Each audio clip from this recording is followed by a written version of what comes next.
Tennis Party by Sir John Lavery, visually described by Kathleen Cowie. The Tennis Party is part of our permanent collection here in Aberdeen Art Gallery. It was painted in 1885 by Sir John Lavery and bought by Sir James Murray in 1923. Sir James Murray was the chairman of Aberdeen Art Gallery at the time, and he donated the painting to the gallery in 1926. The Tennis Party's genre or category is essentially narrative. It tells us a story of a time, people and place. The scene is one of well-to-do Glaswegians at leisure, enjoying a genteel game of lawn tennis. Both men and women are present as spectators and as players. Although the company is elegantly clad, the movements suggest a lively game of mixed doubles between young men and women. The mood is one of happiness and enjoyment in a shared leisure activity and in each other's company on a sunny day out. Let us think about the size and scale of the tennis party. The painting itself takes a landscape format, which means that it is wider than it is high. It's about 1 metre high to 3 metres wide. This wideness emphasises the stretch of the tennis court and the feeling of movement by the players across it. It is set in an ornate gilt frame about 24 centimetres deep. Now to the composition and colour. The tennis party can be split roughly into horizontal sections, and we are looking into the painting of the tennis court with players on either side of the net. The area in the foreground to the front of the painting is a small stretch of uncultivated grass that is dappled with sunlight. This takes up about 25% of the painting horizontally. We can tell that it is a hot summer because the grass here has light yellow and slightly orange patches, which suggest areas that have become worn and dried out with the sun. Generally, the colours in the tennis party are fresh with numerous shades of green. The light dappled sap greens and lemon yellows show the tennis court itself and fill the middle ground of the painting, about 50%. The far background, filling the final 25%, is taken up with a dark green hedge with a topiary arch to the left of the painting and rows of dark green trees suggesting wooded parkland beyond the tennis court and hedge in the distance. The middle ground is broken up vertically by creamy white fences and a prominent gate, 1/3 from your right of the painting, allowing entry into the tennis court itself. These slender white wooden posts and the gate are larger in the foreground and smaller towards the back of the painting. This helps to suggest depth and distance. It also separates playing and spectating areas. The tree trunks to the back of the painting also provide discrete vertical lines. The trees get darker green in tone to the right side of the background and fill the space to the very top of the scene, leaving only a small peak of sky.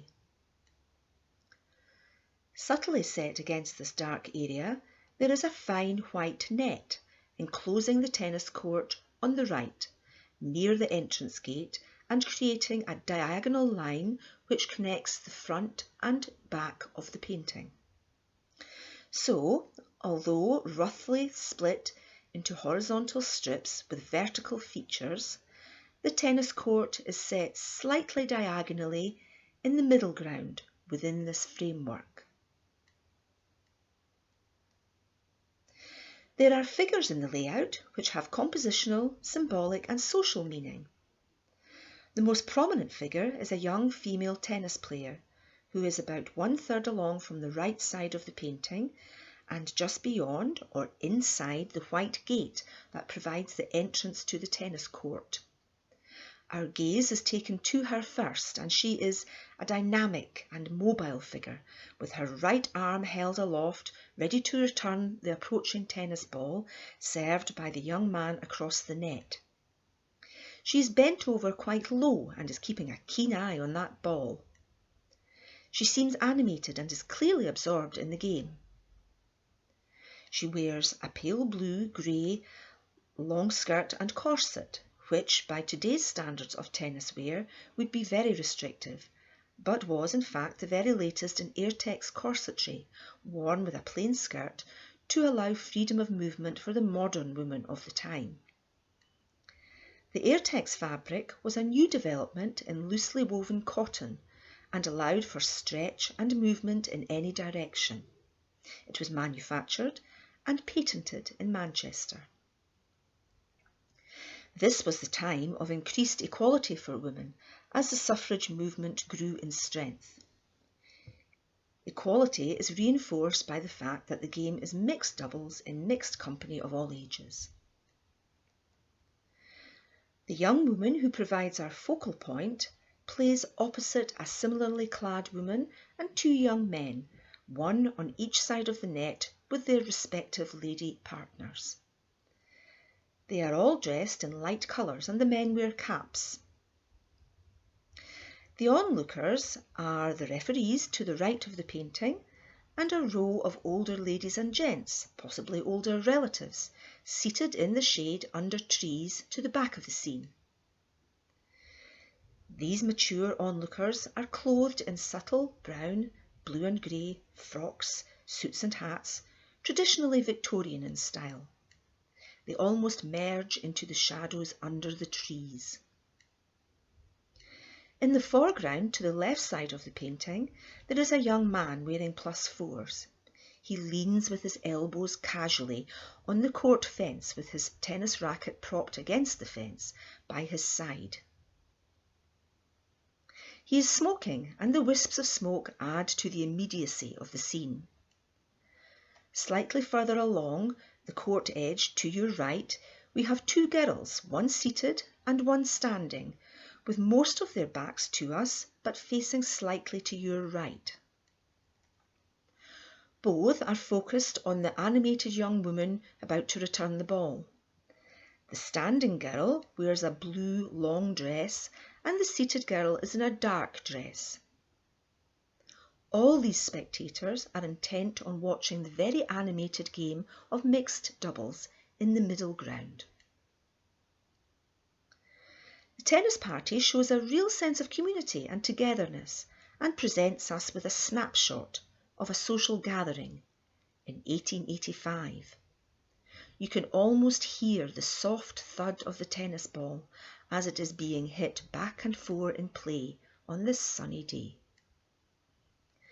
It has been suggested that there is a further symbolic meaning to the figures, that it is all about a game of matchmaking.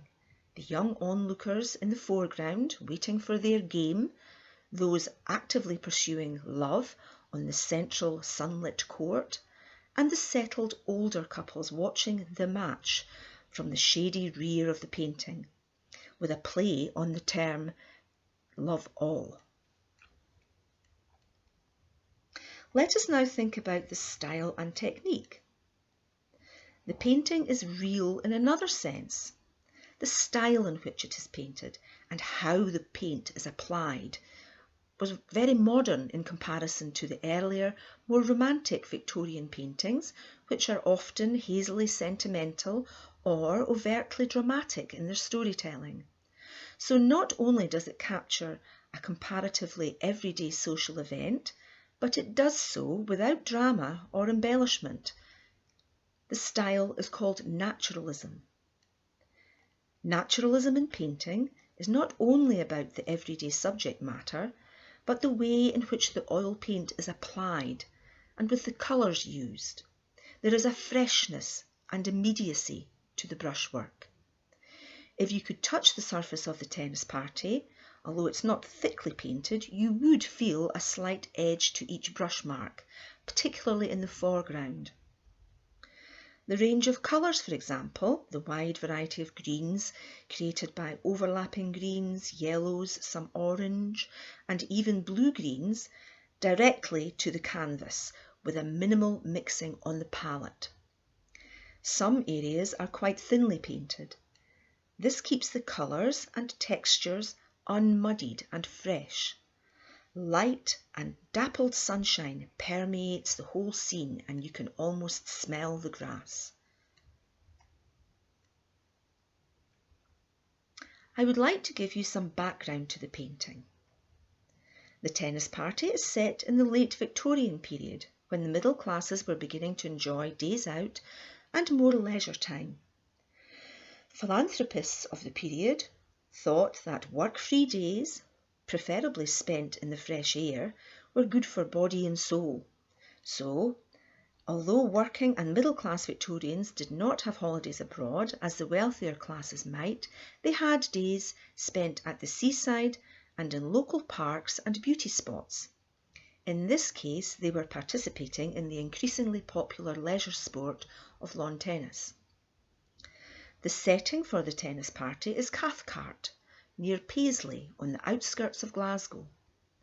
Sir John Lavery painted his friends and fellow artists, William Guthrie, Alex McBride and his sisters, and Arthur Melville, as part of the scene, although you would not recognise them as the figures are quite small and not painted in detail. You may be interested in some background information on the artist Sir John Lavery. Sir John Lavery was born in Belfast in 1856. Aged 3, he was orphaned and consequently brought up by distant relatives in Ayrshire. It was not a particularly happy or secure childhood.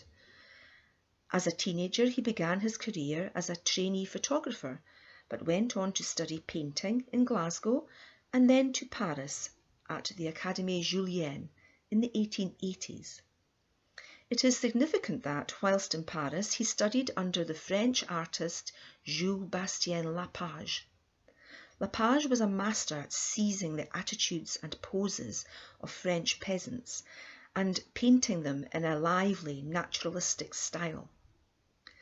Lapage encouraged Lavery to draw people from life, to capture fast and free movements. This skill clearly translates in his mastery of movement in the tennis party. When Lavery returned to Glasgow, he was commissioned to paint Queen Victoria's state visit to the Glasgow International Exhibition in 1888. This launched his career as an important society portrait painter. Lavery painted portraits of the royal family, such as King George V. He became a friend and tutor to Winston Churchill and an official war artist for World War I. His wartime paintings were mainly associated with the Royal Air Force, depicting aircraft manufacture and its workforce in various stages of industry, and then the power and speed of aeroplanes in flight and combat. Lavery's work is characterised by gutsy paint handling and movement in the subject matter. So, what is special about the tennis party? Firstly, its sense of sunshine, light and movement is what immediately hits you. It's an appealing work of art, set in the slower pace of life of a bygone age. The recording of a social event in a naturalistic and impressionistic style that was modern and influential for its time. How it captures social and cultural developments, for example, equality between the sexes. The tennis party was recognised and awarded a gold medal for its impressionistic painting style at the Paris Salon, although it was not recognised in the same way in Britain, where a more traditional depiction of grander subject matter was favoured. The artist, Sir John Lavery, was instrumental in founding the Glasgow Boys, a group of talented and influential artists that moved Scottish art towards a modern style and approach called Naturalism, which was more European than British in flavour and akin to Impressionism. They aimed to capture a fleeting glimpse of everyday subject matter in a natural, real setting without artifice. They painted in the open air, often in the rural villages around Glasgow and Kirkcudbright. The Tennis Party is one of the early modern pieces to be purchased for Aberdeen Art Gallery's own collection by Sir James Murray, beginning a significant permanent collection of work that links the Naturalists, the French Impressionists, the Glasgow Boys, and later the Scottish Colourists. This brings me to the end of this visual description of the painting The Tennis Party by Sir John Lavery, part of the permanent collection in Aberdeen Art Gallery.